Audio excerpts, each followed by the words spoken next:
قیامت سے پہلے بھی ایک اور منظر ہے جس کو قرآن نے بیان فرمایا، کلا اذا بلغت التراقی، جب سانس گلے میں اٹک جاتی ہے، جب یہ سانس ہنسلی میں اٹک جاتی ہے، تمام ڈاکٹر، تمام اطباء لا علاج قرار دیتے ہیں۔ کلا اذا بلغت التراقی وقیل من راق، جب سب نے لا علاج قرار دے دیا، کہیں پر کوئی علاج کرنے والا دکھائی نہ دیا، ڈاکٹر بھی کہتے ہیں اب روح نکلنا چاہتی ہے تو اس کو گھر لے جاؤ، یا تو اس کو گھر لے آتے ہیں یا وینٹیلیٹر پہ اس کو ڈال دیا جاتا ہے، اب کوئی سہارا باقی نہیں رہ گیا۔ اس وقت انسان پھر رب کی طرف رجوع کرتا ہے۔ تمام کے تمام یار، رشتہ دار، دوست، احباب سب اس بات کی فکر میں، ہر ایک دوسرے سے دعا کرنے کا کہتا ہے۔ وقیل من راق، ڈاکٹر، اطباء سب سے لا علاج قرار دینے کے بعد پھر یہ کہتا ہے کسی جھاڑ پھونک کرنے والے کو ڈھونڈ لاؤ، کسی دم کرنے والے کو تلاش کرو۔ پھر تلاوت قرآن کا سہارا لیتے ہیں تاکہ اس بوڑھے کی روح بھی آسانی سے نکل جائے۔ لیکن کلا اذا بلغت التراقی وقیل من راق وظن انہ الفراق، لیکن اس مرنے والے کو اب پتہ چل چکا ہے، اب روح نکلنا چاہتی ہے، دم آخر آ چکا ہے، اب اس دنیا کو خیرآباد کہہ کر کے مجھے دنیا سے رخصت ہو جانا ہے۔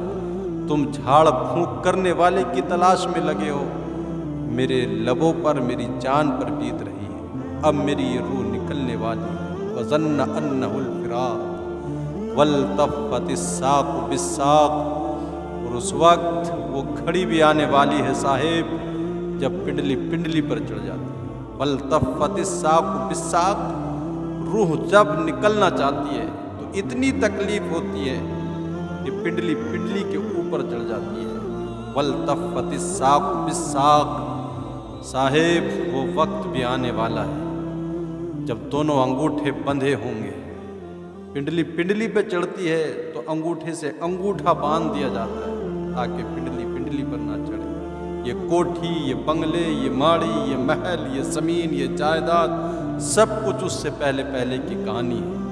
جب روح قفس انصری سے پرواز کر جاتی ہے، سب کچھ یہیں رکھا دھرا رہ جاتا ہے۔ غوث اعظم فرماتے ہیں بنا تو رہا ہے، بسے گا کوئی اور آ کر، جا کر حساب تجھ کو ہی دینا پڑے گا۔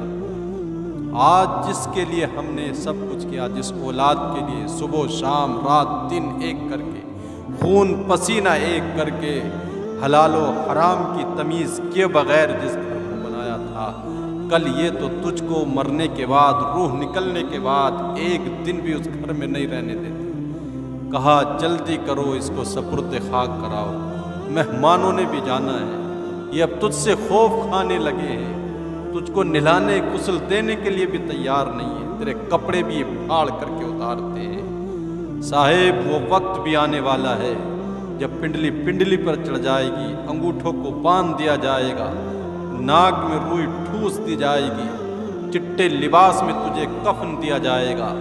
جب غسال کے سامنے تو بے بس پڑا ہوگا، یہ غسال غسل دینے والے کی مرضی ہوگی کہ وہ ٹھنڈے پانی میں نہلائے یا گرم پانی میں نہلائے، بائیں پہلو پر لٹائے، دائیں پہلو پر لٹائے، بے بس پڑے ہوں گے۔ کہا والتفت الساق بالساق، پنڈلی پنڈلی پر چڑھ جاتی ہے، اتنی تکلیف ہوتی ہے موت کے وقت۔ الی ربک یومئذ المساق، مرنے والا کہتا اب میرے جدائی کے لمحے آ چکے ہیں، اب میں اپنے رب کی طرف ہی رجوع کرنے والا ہوں۔ تو صاحب جس کے لیے تو رات دن پریشان رہا، انہوں نے تیرے ساتھ کیسا سلوک کیا، یہ تو ایک دن تجھ کو مہمان بھی نہیں رکھنے والے ہیں۔ فلا صدق ولا صلی، نہ نمازیں پڑھی نہ سچ بولا، ولکن کذب وتولی، جھوٹ بولا اور پیٹھ دکھا کر کے بھاگ گیا۔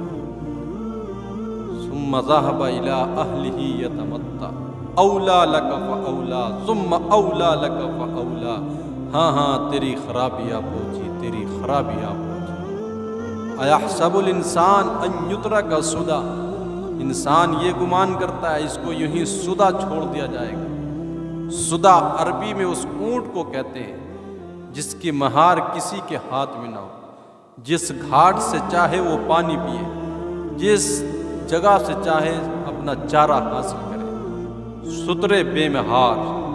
تو ستر اس اونٹ کو سدی کہا جاتا ہے جس کی مہار کسی کے ہاتھ میں نہ ہو۔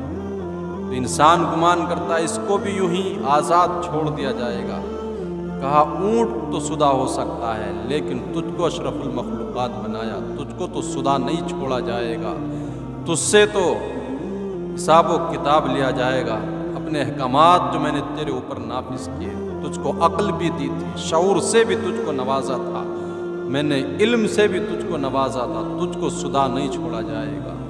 اور خاص طور سے یہ زندگی کے لمحے، یہ جوانی کے ایام، اس لیے کہ جوانی میں خواہشات عروج پر ہوا کرتی ہے، خواہشیں پاک پن ہوا کرتا ہے خواہشات کا، جوانی دیوانی ہوا کرتی ہے۔ تو اس لمحوں میں خاص طور سے ہمیں دھیان رکھنے کی ضرورت ہے۔ کہا ایحسب الانسان ان یترک سدی، تجھ کو تو یوں ہی سدی نہیں چھوڑا جائے۔ الم یکن نطفۃ من منی یمنی، غور تو کر اپنی پیدائش، اپنی خلقت پر، ایک ناپاک قطرہ ہی تھا۔ کس نے تیرے شکم مادر میں تیرے کھانے کا انتظام کیا؟ 3 پردوں کے اندر تجھ کو رکھنے کے بعد تیرا سر تیرے گھٹنوں کے درمیان میں تھا۔ الم یکن نطفۃ من منی یمنی ثم کان علقۃ فخلق فسوی، پھر وہ ایک گوشت کا لوتھڑا بنا، پھر تیرے اعضائے بدنیہ کی تصویب کی گئی۔ آج اس دنیا کے لیے پریشان ہے، شکم مادر میں، رحم مادر میں 120 دن کا تھا، اسی وقت تیرا رزق بھی لکھ دیا گیا تھا، تیری عمر بھی لکھ دی گئی تھی، تیرا شقی اور تیرا سعید ہونا بھی لکھ دیا گیا تھا، سعید اور شقی ہونا بھی اسی وقت لکھ دیا گیا تھا، زندگی میں جا کر کے کیسے کام انجام دے گا۔ آج اس دنیا کو حاصل کرنے کے لیے رات دن کوشاں ہے، دوسروں کے گلے کاٹ رہا ہے، حق دبا رہا ہے، زمین جائیداد پر قبضے کر رہا ہے۔ کہا ثم کان علقۃ فخلق فسوی فجعل منہ الزوجین الذکر والانثی، پھر اس نے رحم مادر ہی کے اندر تیرے اندر نسوانیت، رجولیت کی صلاحیتیں پیدا کی، کہیں مرد بنایا، کہیں عورت بنائی۔ آج تیری صورت نور کرتی ہے، تیرے زبان پر کہ پٹھے پر اس نے قوت ذائقہ رکھی، تیری کانوں میں نغمے بکھیرے، تیرے آنکھوں میں اجالے رکھے۔ آج صورت تیری نکھرتی ہے، تیرے پاس نرگسی جھیل جیسی آنکھیں ہیں، آج تیری بولتی کے تنتنے ہیں، تیرا رقہ چلتا ہے، تیرے نام کا سکہ چلتا ہے۔ آج تو مفتی شہر ہے، قاضی القضات ہے، علامت الدہر ہے، پرائم منسٹر ہے، M P M L A ہے، آج سب کچھ تیرے اندر ہے۔ سوچ، جس نے ایک انسان رحم مادر کے اندر تیرے اندر اتنی صلاحیتیں رکھ کے تجھ کو ایک کڑیل جوان بنایا، تیرے پنجوں میں طاقت رکھی، تیرے کڑیل بازو رکھے، آج تو شیروں کو نچا لیتا ہے، ہاتھیوں کو تو بٹھا لیتا ہے، تو پھر غور کر، کیا وہ دوبارہ انسان نہیں بنائے گا؟ فجعل منہ الزوجین الذکر والانثی الیس ذلک بقادر علی ان یحیی الموتى، جس نے یہ سب کچھ تیرے اندر صلاحیتیں رکھ دی گئیں، کیا وہ دوبارہ انسان بنانے پر قادر نہیں ہے؟ وہ دن آئے گا صاحب، اس کی بارگاہ میں پیشی ہوگی، اور وہ اپنے سامنے سے ہٹنے نہیں دے گا جب تک کہ سوال نہیں ہوں گے۔ اور خاص طور سے اس جوانی کے ایام میں کہا ان عمرہ فیما افناہ، عمر کے بارے میں سوال ہوگا، تجھ کو عمر دی تھی کہاں گزار کر کے آیا۔ خاص طور سے یہ جوانی کہیں چوراہوں پر کھڑے ہو کر یوں ہی تو نہیں گزار دی، عیاشیوں مکاریوں میں تو نہیں گزار کر کے آیا، یوں ہی غیر محرم پر نظریں ڈالنے میں تو نہیں گزار آیا، رات بھر سوشل میڈیا پر زنا کے مناظر دیکھتے ہوئے تو نے یہ زندگی تو نہیں گزاری۔